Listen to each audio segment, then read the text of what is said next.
Auto sales for the month of November is out, along with a very disappointing GDP data and a lot of other interesting news for the day. Hey guys, welcome to today's post market report. And as you can see, Nifty opened almost flat out and is headed upward for the entire day. So, and I'm guessing both DI and FIIs have been net buyers for the day.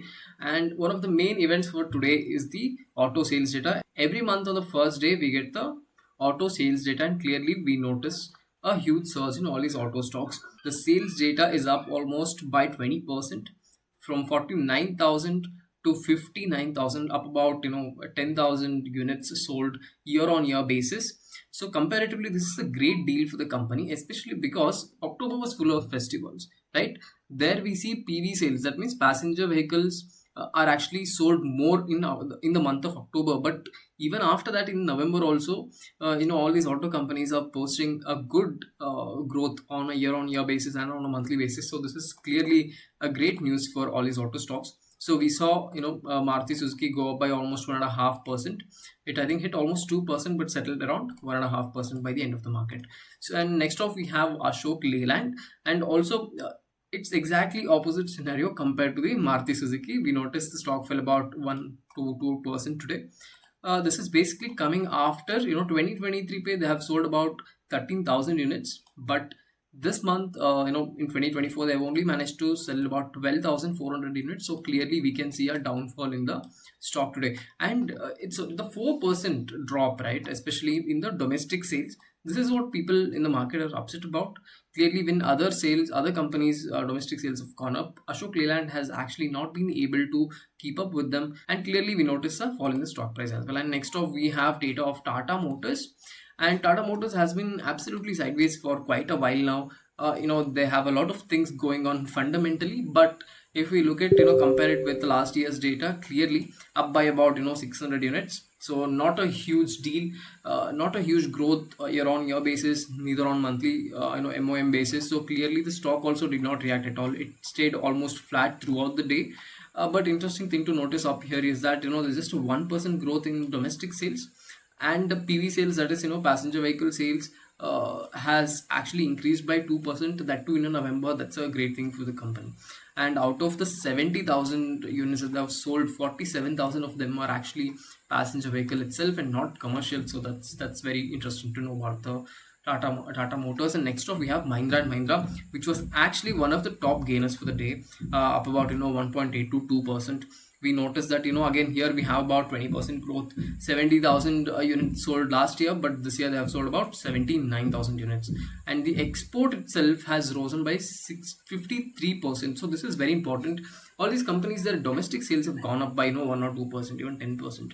But Mahindra and Mahindra, they're actually exporting more and more vehicles abroad. So we saw 2,000 units up. It's up by about 53%. So clearly that's a great news for the company, and we noticed that in the stock price as well. It headed upwards for the day. And next off we have Bajaj Auto sales, and here clearly there's not a huge growth. From 4,03,000 units to they've gone to 4,21,000. Basically, barely a 5% growth year on year basis, which is not that impressive. So clearly, the stock was also sideways, but on a positive note, because clearly they have managed to sell about 4 lakh units just in a month. Clearly a great feat for the company. And next off we have the India's GDP data, which is at 7-quarter low at 5.4%. As you can see, if you just take a look at this chart over here, we notice from 8.6 in month, I know every quarter it's decreasing, and clearly we have reached 5.4 from 8.6. And if we look at why exactly this happened, well, this lies in the manufacturing sector. But if I want to delve deep into the factor why the GDP data is lacking in the primary sector, primary sector pay, we got all this mining and stuff, which was actually facing a lot of issue because of the monsoon season, so which actually goes on in the second quarter of every year, right? So clearly that had some sort of effect on all the primary sector.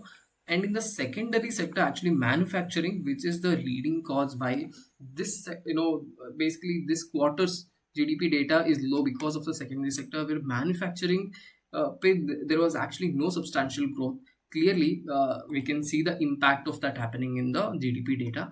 And in the tertiary sector, apparently the service sector has chipped in, and it's performed really well, especially retail stores, hotels, travel and financial services. So next off we have a huge inflow to US from all these EM funds. So let me just explain you guys what is happening.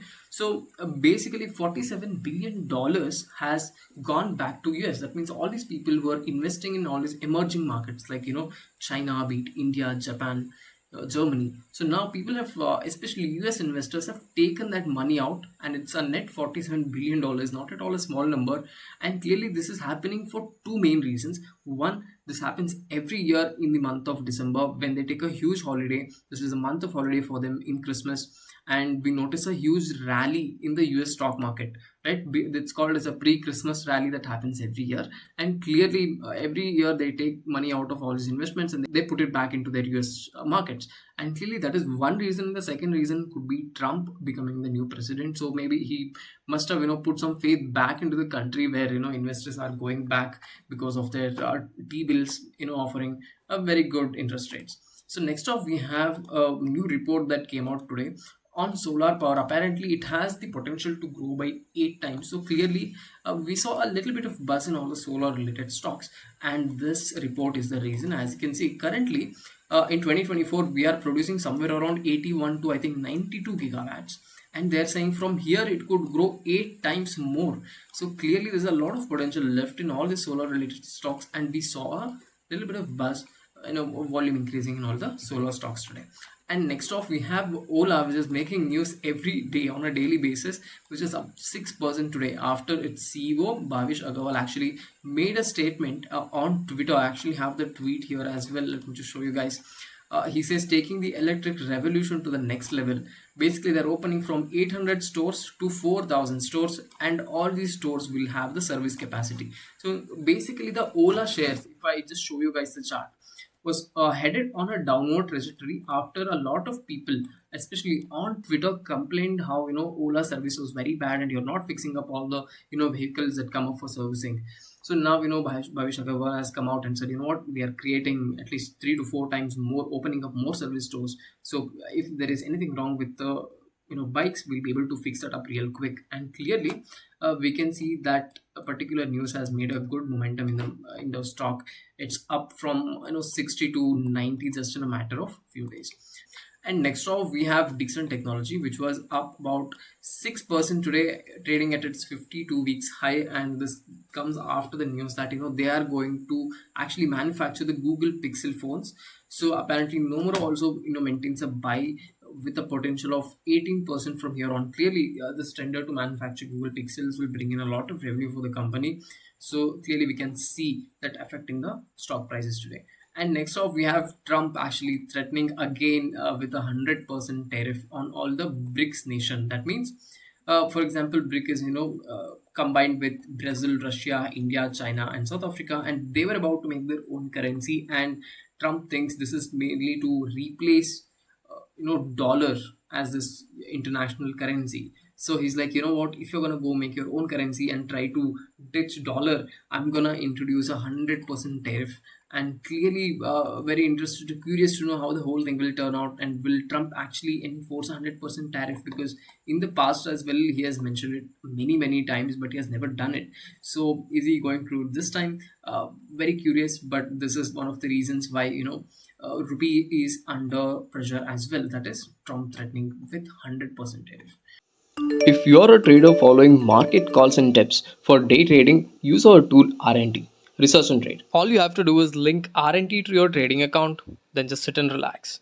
Turn trading into business at app.gwcindia.live.